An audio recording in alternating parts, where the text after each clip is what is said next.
जय। तो पहली बात है भजन करना यदि हम चाहते हैं तो असनम, अपने भोजन पर नियंत्रण करें, कम भोजन करें, जिससे आलस्य, प्रमाद और इंद्रियों में चंचलता न आवे। धीरे धीरे भोजन को घटावें। रजोगुणी तमोगुणी लोगों का अन्न न खावें और बहुत कम बोलें। भोजन पर नियंत्रण और वाणी पर नियंत्रण। कम बोलें, सत्य बोलें, हितकारी बोलें और मधुर बोलें और कम बोलें। शयनम, निद्रा को धीरे धीरे कम करें। धीरे धीरे अपनी नींद को जीते हैं। मुर्दे के जैसे 8-8 घंटे तक पड़े रहना ये बहुत अच्छी बात नहीं। वैसे डॉक्टर तो वे तो सुप्रीम कोर्ट के जजों का इलाज करने वाली बहन जी बैठी हैं तो सोचती होंगी कि ये क्या महाराज बोलते चले जा रहे हैं। तो डॉक्टर तो कहते 6 घंटे 8 घंटे सो, लेकिन भैया ये डॉक्टर सामान्य लोगों से कहते हैं यदि ईमानदारी से कोई भजन करना चाहता है तो उसे बहुत अधिक निद्रा नहीं लेनी चाहिए। नारायण हरि भजन में ये पांचों न सुहात, विषय भोग निद्रा हंसी, जगत प्रीति बहु बात। इसी बात को नारायण स्वामी जी ने कहा। आपको स्मरण में होगा महाराज जी के पास एक पंडित जी आते थे, करौली वाले पंडित जी, पूज्य पंडित श्री गंगादत्त जी व्यास, भागवताएं जिन्होंने लिखा। तो वे कुछ काल महात्मा गांधी का भी संग उन्होंने किया था। श्री महात्मा गांधी जी का संग किया था कुछ काल उन्होंने। बाद में फिर वो दूसरे तरफ हो गए। तो उन्होंने ये बात बताई, महाराज जी को बताते थे, मेरे सामने की बात। उन्होंने कहा महाराज जी महात्मा गांधी में कई विशेषताएं थी। एक बड़ी भारी विशेषता बोले मैंने निकट रह के देखी। क्या विशेषता देखी? बोले वो 1.5 घंटे में अपनी नींद पूरी करते थे। काफी समय तक उनके साथ हम रहे, केवल 1.5 घंटे सोते थे, बाकी समय हमेशा क्रिया करते रहते थे। आहार बहुत कम था उनका, बहुत सूक्ष्म आहार था। और कहते एक तो ये विशेषता मैंने देखी और दूसरी विशेषता ये देखी कि वो आजानुबाहु थे, भुजाएं उनकी बहुत लंबी लंबी थी। तो भाई उन महानुभाव को इतना यश जाने के बाद भी पूरे संसार में उनको यश मिल रहा है तो उसके पीछे जरूर उनकी विशेषताएं तो जीवन में रही ही हैं। उनको कोई भी नकार नहीं सकता और किसी को नकारना भी नहीं चाहिए। विशेषताएं उनकी थी। निद्रा कम, आसनम, संभाषणम, शयनम और एकांतम खेदवर्जितम। जितनी देर सत्संग हो उतनी देर भीड़ भाड़ में रहे और बाकी अधिक समय भीड़ भाड़ से बच के रहे, भजन यदि करना चाहता है तो। ये शर्त ये है। और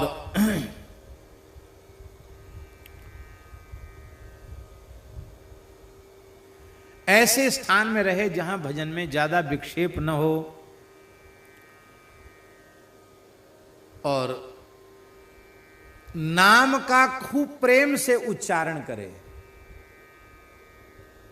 इस प्रकार से ये नाम के जप की विधि भगवान शिव ने पार्वती जी के माध्यम से सबको बताई है।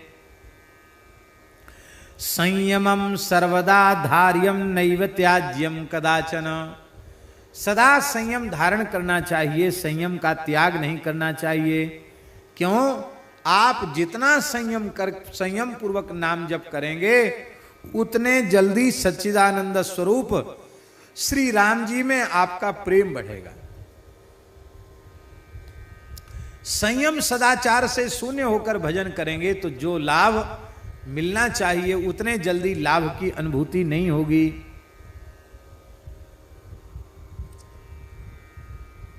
अब एक बात और शंकर जी कह रहे हैं। शंकर जी कह रहे हैं नाम जप का अभ्यास बढ़ाने के लिए ऐसे ही ग्रंथों को पढ़ना चाहिए जिनमें नाम की महिमा का वर्णन हो, भजन की बात लिखी हो, नाम महिमा पुष्ट होवे, ऐसे ही ग्रंथों को पढ़ना चाहिए। ऐसी पुस्तकों को नहीं पढ़ना चाहिए कि नाम रूप सब बेकार है, सब मिथ्या है, क्या करोगे तुम तो खुद ही ब्रह्म हो, ध्यान किसका करोगे, भजन किसका करोगे। ऐसी चीजों को पढ़ोगे तो हो सकता रहा साहब भजन भी चौपट हो जाए। इसलिए दास की विनम्र प्रार्थना है कि ज्यादा झमेले में मत पड़ो। आप यदि भगवत प्राप्ति के मार्ग पर आगे बढ़ना चाहते हैं, भजन के मार्ग पर आगे बढ़ना चाहते हैं, तो दास ने ऐसा विचार किया है कि श्रीमद् भागवत, श्रीमद् भगवद गीता, श्री रामचरितमानस, श्री भक्तमाल और श्री विनय पत्रिका, ये 5 ग्रंथ ऐसा दास ने विचार किया है खूब गुरुजनों की कृपा से कि ये 5 ग्रंथ पर्याप्त हैं जीव को भजन मार्ग पर आगे बढ़ाने के लिए। इतना ठीक से इनका हो सके तो नित्य स्वाध्याय करना चाहिए।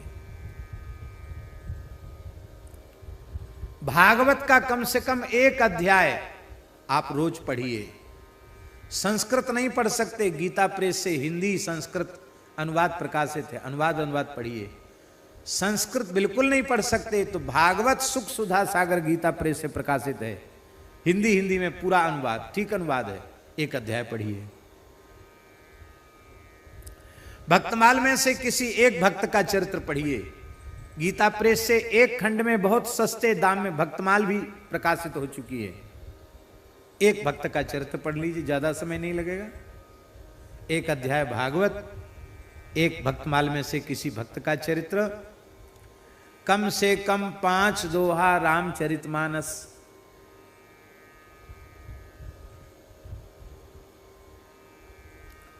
और 1 अध्याय श्रीमद् भगवद गीता। कितने हो गए? 4 ग्रंथ हो गए। और वैसे बहुत अच्छा हो कि 11 पद विनय पत्रिका के नित्य पढ़े जाएं ठीक से। इतना भी नहीं हो सकता है तो भाई कम से कम 1 पद तो प्रेम पूर्वक रोज विनय पत्रिका का पढ़ो। इतना स्वाध्याय आप प्रेम से रोज करो। श्रीमद् भागवत, श्रीमद् भगवद गीता, श्री रामचरितमानस, श्री भक्तमाल, श्री विनय पत्रिका। और हम ऐसा विचार करते हैं कि इन 5 का जितना हमने बताया इनके स्वाध्याय में 1.5 घंटे से अधिक नहीं लगेगा। इनका रोज इतना स्वाध्याय करें तो आपका भजन बढ़ेगा, भजन पुष्ट होगा, भजन में आपकी रुचि बढ़ेगी। ये भगवान शिव बोल रहे हैं, प्रथमाभ्यास काले च ग्रंथम नामात्मकम सुधी।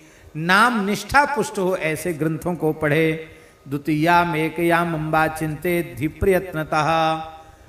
यहां तो याम लिखा है, याम माने होता है 3 घंटे स्वाध्याय में देना चाहिए, भजन बढ़े इसके लिए, ऐसा लिखा है।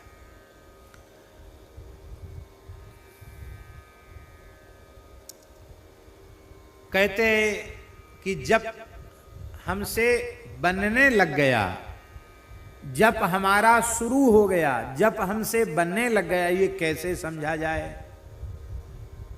माला तो रोज जप रहे हैं 25,000 50,000, लेकिन अब हमारा भजन बनने लग गया, ये हम कैसे समझें? तब तक भजन की कोशिश हो रही है, प्रयास हो रहा है, भजन बनना कब माना जाएगा? भगवान शिव कह रहे हैं पार्वती जी से, यदा नाम निलयम याति चित्तम क्लेश विवर्जितम तदा न चिंतयेत किंचिल्लब्ध्वा ह्यानंद मंदिरम। कहते हैं कि जब तक चित्त श्री राम नाम में, हरि नाम में, भगवान नाम में विलीन न होने लग जाए और नाम लेते लेते हृदय न भरावे, आंख न भरावे, कंठ न भरावे, और युगल सरकार श्री सीताराम जी, श्री श्यामा श्याम जी का मंगलमय स्वरूप जब तक हमारे ध्यान में न आने लग जाए, तब तक समझना कि अभी भजन शुरू नहीं हुआ, अभी भजन की कोशिश चल रही है, भजन का प्रयास चल रहा है। भजन तब समझना कि आज ठीक से माला फेरी गई, जब ऐसी अवस्था हो जाए, नाम लेते ही हृदय भरावे, कंठ भरावे, शरीर में रोमांच हो जाए, हम आनंद से भर जाएं, भगवान का मधुर स्वरूप हमारे ध्यान में आ जाए और शरीर संसार की सुध बुध भूल जाए, समाप्त हो जाए, तो समझ लेना चाहिए कि आज भगवान की दया हो गई, आज एक माला बनी।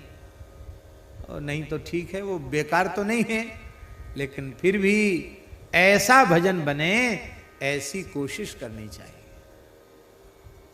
भगवान से प्रार्थना करनी चाहिए।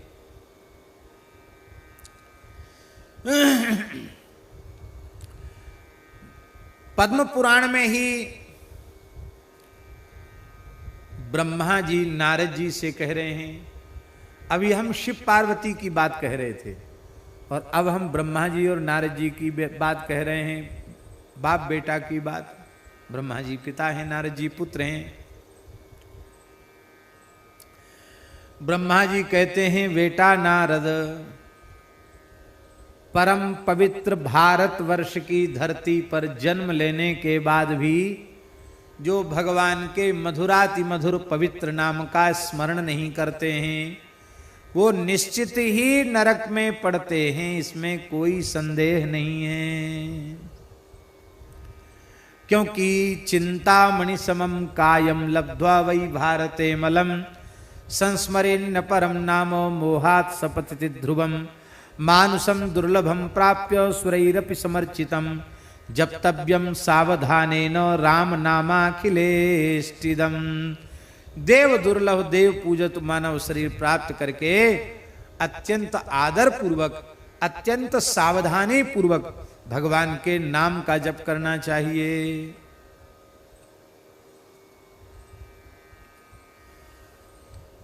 श्री राम नाम का महात्म्य सुन करके, वेदों का भी सार सर्वस्व राम नाम है यह जान करके, श्रुत्वा श्री नाम महात्म्यम यथार्थम श्रुति पूजितम सर्वासाम संविहायासु स्मर्तव्यम सर्वदा बुधैहि।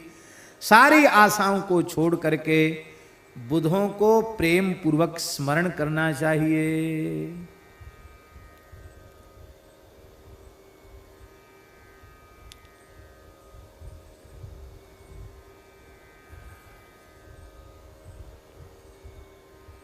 पद्म पुराण में एक बात ब्रह्मा जी ने नारद जी से बड़ी विलक्षण कही है। वे कहते हैं, भगवान के समस्त नाम श्री राम नाम से ही प्रकट हैं। इसलिए तो मानस जी में गोस्वामी जी ने इसी भाव को, विष्णु नारायण आदीनि नामानि चामि चामितान्यपि तानि सर्वाणि देवर्षे जातानि राम नामतः, इसी बात को गोस्वामी जी ने अपने शब्दों में कहा है। राम सकल नामन ते अधिका होहु नाथ अघ खग गण बधिका। राम सकल नामन ते अधिका। इसलिए हे नारद, मैं तुमसे अत्यंत रहस्य की बात बतला रहा हूं। शृणु नारद सत्यत्वम गुह्यात् गुह्यतमं मतम राम नाम सकृत जप्त्वा याति रामास्पदम नरम। सकृत जप्त्वा, एक बार प्रेम से श्री राम नाम का जप कर ले तो भगवान के धाम की प्राप्ति का अधिकारी हो जाता है। आप लोग कहेंगे कि झूठ बोलने का ठेका आप नहीं ले रखा है क्या? अरे भैया, ऐसा कौन होएगो भारतवर्ष में जन्म लेवे बारो जाके मोड़े ते एक बार राम नाम ना निकले होए। हमने देखा ब्रजवासियों को गांव में, महात्मा मिलेंगे तो कहेंगे बाबा जय श्री कृष्ण जय श्री राधे, अथवा राधे श्याम, राधे राधे कहेंगे। और आपस में मिलेंगे तो क्या कहेंगे? भैया राम राम, काका राम राम, दादा राम राम, लाला राम राम, कहेंगे कि नहीं? रास लीला में हमारे ठाकुर जी विराजे हैं। ठाकुर जी के सखा जब आते हैं तो कन्हैया भैया राम राम, मनसुखा भैया दादा राम राम, राम राम कहते हैं ना सखा आपस में मिलकर के।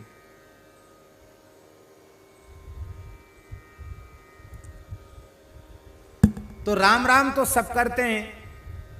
फिर ये बात हमारी तो है नहीं लिखी भाई, भगवान व्यास ने लिखी है और ब्रह्मा जी नारद जी से समझा रहे हैं। तो दिन रात लोग राम राम करते हैं, फिर भी कई बार देखते हैं कि वो इधर उधर अटक भटक के रह जाते हैं। क्या बात?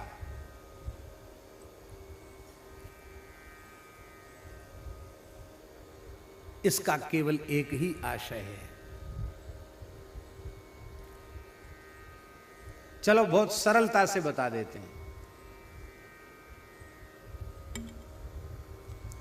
अब तो आजकल की माताओं को तो भजन की फुर्सत नहीं है, पर बड़ी बूढ़ी माताएं माला लेके बैठती, तभी उनको पूरा संसार याद आता। सीताराम सीताराम सीताराम सीताराम, ए बहू दार में नौन कम डारियो, सीताराम सीताराम, ए साग में मिर्च कम डारियो, सीताराम सीताराम, ए भैंसे पानी पियाई दो, सीताराम सीताराम, ए खेत पे कोई कलेवा लेके गयो कि नहीं, सीताराम सीताराम। भाई सीताराम सीताराम तो हो रही, पर सब दुनिया की चिंता तुम्हें बनी भई है। फिर हे भगवान मैं मरूं तो मर जाऊं भले, पर पोती के हाथ पीरे कर जाऊं। अरे राम राम, पोती के हाथ पीरे हुए चाहे लाल में बातें, तेरो कौन सो कल्याण होएगो नहीं होएगो। ये बात भजन तो करते हैं, पर भजन का फल संसार की कामनाओं की पूर्ति में भटकता चला जाता है।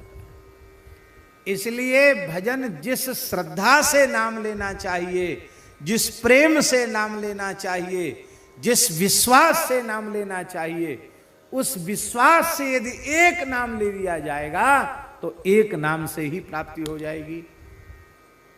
तो ऐसा विश्वास हमारे जीवन में आवे, उसके लिए जीवन भर नाम लेना है। ठीक है? उस एक नाम, वो एक नाम जो है, वो एक नाम निकले, उसके लिए जीवन भर नाम लेना है। इसलिए संत नाम जप की बात करते हैं, हरि नाम जप की बात इसलिए कही जाती है। तो बार बार हम हरि गुरु संत गौ ब्राह्मण माता पिता इनका अपमान भी करते हैं और भजन भी करते हैं कि हम भजन करें। अब आप सोचो कि भगवान श्री राम अपने पिता के सत्य की रक्षा करने के लिए अयोध्या की राजगद्दी छोड़कर 14 वर्ष जंगल में भटके और खूब 12 तिलक नहीं 24 तिलक लगावे और चाय जिते एक माला पहने और खूब राम राम करो, पिता माता को गारी दे। तो हम तो समझते हैं उसके भजन से राम जी कभी राजी नहीं होंगे। भगवान श्री कृष्ण कंसवध के पश्चात कारागार में गए, वसुदेव देवकी को कारागार से मुक्त किया तो भगवान ने चरणों में प्रणाम किया, भगवान रोने लग गए। तो देवकी वसुदेव जी ने पूछा लाला तू रोवे क्यों? तो ठाकुर जी ने वहां कहा है कि हमारी इतनी आयु बेकार चली गई, हमने आपकी सेवा नहीं कर पाई। हाँ क्या कहना, भगवान का वाक्य है, हमारे मन का वाक्य, भागवत जी का श्लोक है, सर्वार्थ संभवो देहो जनिता पोषितो यथा। भगवान कहते हैं धर्म अर्थ काम मोक्ष देने वाला शरीर हे माता पिता आपकी कृपा से मिलता है। इसलिए सैकड़ों वर्षों तक पुत्र पिता माता की सेवा करे तो भी उसके उपकार से उऋण नहीं हो सकता है।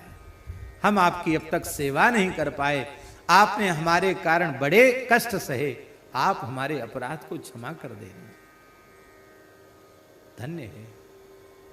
भगवान यहां तक कह रहे हैं जो अपने माता पिता का, जिन माता पिता ने जन्म दिया पोषण किया, बुढ़ापे में उनकी सेवा नहीं करता, उनका पोषण नहीं करता, कहते वो मरने के बाद यमलोक जाता है, वहां उसको भयंकर भूख लगती है, उसी के शरीर का मांस नोच कर यमदूत उसी को खिला देते हैं। भागवत जी में लिखा है 10वें स्कंद में। मातृ पितृ भक्ति। तो हम हरि गुरु संतों के अपमान से बचें, माता पिता की भक्ति करें, किसी भी प्राणी का तिरस्कार। फिर देखो राम राम करो, देखो कितने जल्दी उन्नति होती है? अब आपकी टंकी में पानी चढ़ाने वाला पाइप 2.25 इंच का है और 6 इंच को 8 इंच को बम्बा खुलो भयो है टंकी में थे, तो चाहे जितनी बढ़िया मोटर हो चढ़ाते रहो पानी, टंकी तो भरेगी नहीं। ये अपराध के बम्बा खुले हुए हैं तो सब भजन नष्ट होता चला जा रहा है। इसलिए अपराध से बचकर श्री रामकृष्ण नारायण में भेद न समझे, श्री रामकृष्ण नारायण के उपासकों में भेद न समझे, किसी की निंदा किसी का तिरस्कार न करे, पर निंदा पर चर्चा से बचते हुए माता पिता गौ ब्राह्मण संत अतिथि सबकी सेवा सबका सत्कार करते हुए भजन करो, देखो कितने जल्दी उन्नति होती है। लेकिन हमने भजन की परिभाषा भी अपने मन के मुताबिक मान रखी है। हम समझते बस यही भजन है। बोलो भक्तवत्सल भगवान की जय। एक सज्जन के पिता अत्यंत बीमार थे। अब हम सज्जन इसलिए कह रहे हैं कि हमारी भाषा ही यही है, हम दुर्जन कहें ये हमारी वाणी से अच्छा नहीं लगेगा, इसलिए हम सज्जन बोल रहे हैं। लेकिन आप समझ लेंगे कि वे कैसे सज्जन थे। उनके पिता मरणासन्न थे और वो बद्रीनाथ चले गए। पिताजी की तो हालत यह है कि वे अब गए कि तब गए और तुम्हें बद्रीनाथ जी सूझ रहे हैं। हम कहते नहीं, तुम सिर के बल बद्रीनाथ घूम आओ तो भी बद्रीनाथ तुम्हारा कल्याण नहीं कर पाएंगे। और हुआ ऐसा ही, वो बद्रीनाथ गए और पिताजी जहां जाना था वहां चले गए। अंतिम दर्शन, अंतिम संस्कार और अंतिम सेवा का सौभाग्य भी नहीं मिला। अरे भाई, आपके घर के सबसे बड़े तीर्थ आपके पिता माता हैं। हमने ऐसा पुराणों में पढ़ा है कि तीर्थ यात्रा का सैकड़ों गुना पुण्य मिलता है जब पुत्र अपने वृद्ध पिता माता को श्रद्धा पूर्वक सेवा करते हुए तीर्थ यात्रा कराता है, उनके हाथ से तीर्थों में दान पुण्य कराता है, तो तीर्थ यात्रा का पुण्य सैकड़ों गुना बढ़ जाता है। हमारे 84 कोस ब्रज में आदि बद्री केदारनाथ ये सब तीर्थ क्या हैं? नंद बाबा रोएवे लगे, लाला हमने मनौती करी, जब तेरो जन्म ना है तो मनौती करी के हमारे लाला है जाए तो हम 4 धाम करेंगे, पैदल पैदल बद्रीनाथ केदारनाथ गंगोत्री जमुनोत्री रामेश्वरम जगन्नाथपुरी सब जगह जाएंगे। अब लाला मेरो बुढ़ापो है और तोय छोड़ के कैसे जाऊं, बड़ी समस्या है, बड़ो संकट है, कहा कि हो जाए। तब ठाकुर जी ने कही, बाबा तुम चिंता मत करो, तुम्हारी प्रतिज्ञा पूरी है जाएगी। कैसे? मैं सबरे तीर्थन्य ब्रज में ही बुलाऊं। और ठाकुर जी बैलगाड़ी में बैठे और चलो बाबा बद्रीनाथ जी के दर्शन कराएं, चलो बाबा केदारनाथ जी के दर्शन। हमारे ब्रज में सबरे तीर्थ आएंगे, सबरे देवी देवता आ गए। तो ठाकुर जी ने आदर्श प्रकट किया। छोटे से लाला कन्हैया ने, बलराम जी ने अपने मैया बाबा को ब्रज में संपूर्ण तीर्थन के दर्शन कराए। बोलो भक्तवत्सल भगवान की जय। तो इसलिए हमारा भजन लगता नहीं है, इसलिए सबकी सेवा करते हुए हैं, प्रतिकूल धर्म प्रतिकूल जो कर्म है उनका त्याग करते हुए भजन करना चाहिए। सर्वेषां हरिनाम नाम वै वैभवं राम नामतः ज्ञातम मया विशेषेण तस्मात् श्री नाम संजप। कहते राम नाम का जो वैभव है उसको हमने ब्रह्मा जी कहते जान लिया करोड़ों वर्ष की साधना करके। इसलिए बेटा नारद तुम राम नाम का खूब जप करो। क्षणार्धम जानकी जानेर नाम विस्मृत्य मानवा महादोषालम याति सत्यम वच्मि महामुने।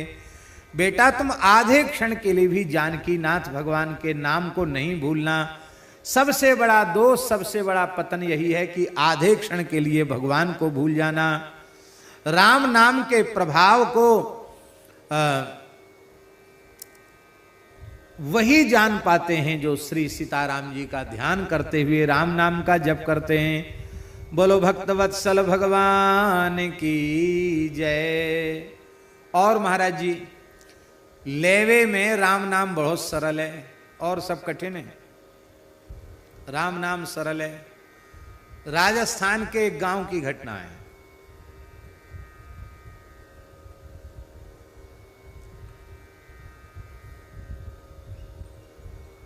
गांव में गुजर मीणा ज्यादा थे और पंडित जी का एक घर, जगदीश पंडित जी पहले पुलिस में अच्छे पद पर थे, बाद में सेवानिवृत्त हो गए।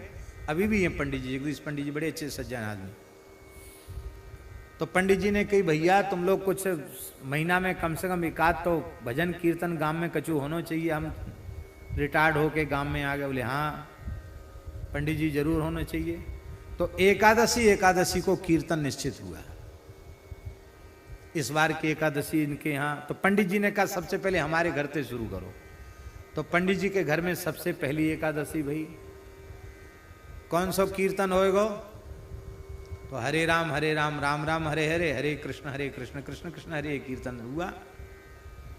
तो पंडित जी बोले कि हम तो अपने परिवार सहित बोलेंगे हरे राम राम राम हरे हरे, तुम लोग हरे कृष्णा करना। किया। रात में 3-4 घंटा कीर्तन हुआ, फिर प्रसाद बटा, सब जाने लगे। बोले अगला कीर्तन अब किसके घर में होएगा? तो गांव के लोग बोले, गुजर मीणा बोले, पंडित जी अब आए होगो कीर्तन। क्यों? बोले सरल सरल हिंदी वालो तो तुमने ले लियो, संस्कृत वालो हमको गाए दियो। कृष्ण हरे कृष्ण को उन्होंने संस्कृत वाला कहा और राम राम को हिंदी वाला कहा। बोले अब संस्कृत वालो तो तुम बोलियो और हिंदी वालो हम बोलेंगे तो होगो कीर्तन, नहीं तो ना होगो पंडित जी कीर्तन। इसी महुआ दौसा के आसपास की बात है। इधर में सब ब्रजभाषा ही चलती है। तो नाम बड़ा कठिन है और राम नाम तो कोई भी ले सकता है, बहुत सरल नाम है। बोले हम तो कृष्ण उपासक हैं, हम राम राम क्यों करें? बड़े सुंदर सुंदर भाव है। अभी कभी हम सुनाएंगे, आज तो समय पूरा हो रहा है, हम सुनाएंगे भगवान श्री कृष्ण ने राम नाम की महिमा का वर्णन किया पुराण में, स्कंद पुराण में, पद्म पुराण में भगवान श्री कृष्ण राम नाम की महिमा का वर्णन कर रहे हैं, वो हम सुनाएंगे। और राम नाम का अर्थ हम निवेदन करते हैं। आपने नाम सुना होगा सुख संप्रदाय के आचार्य चरण श्री श्याम चरण दास जी महाराज, उनके शिष्य श्री राम सखी जी बहुत उच्च कोटि के भगवत प्राप्त महापुरुष हुए। राम सखी जी, उनकी प्राचीन चित्र छवि देख करके लगता है कि सखी ही हैं। थे पुरुष शरीर में, लेकिन सखी स्वरूप उनको सिद्ध स्वरूप प्राप्त हो गया था। और शरद पूर्णिमा के दिन, आज से लगभग 350 वर्ष पहले शरद पूर्णिमा के दिन वृंदावन में ही बंसीवट में महारास हो रहा था और महारास में सदेह समाहित हो गए। ऐसे राम सखी जी महाराज, उनकी वाणी है, बड़ी प्यारी वाणी है। तो राम सखी जी की वाणी में एक साखी है, राम सखी जी की बहुत बढ़िया साखी है। वो निरंतर राम नाम का जप करते थे और राधा कृष्ण के अनन्य उपासक थे, सखी भाव से, गोपी भाव से उपासना करते थे। तो वृंदावन के रसिकों ने पूछा कि तुम दिनों रात तो राम राम करते हो और उपासना तुम्हारी ये है। उन्होंने कहा तुम राम नाम का अर्थ नहीं समझते, इसलिए शंका कर रहे हो। पतिव्रता नारी अपने पति का स्पष्ट नाम नहीं लेती, सांकेतिक नाम लेती है। तो बोले राम नाम का अर्थ क्या है? राम सखी जी ने कहा है, रा अक्षर श्री राधिका मामन मोहन जान, राम नाम याते भयो जान ही रसिक सुजान।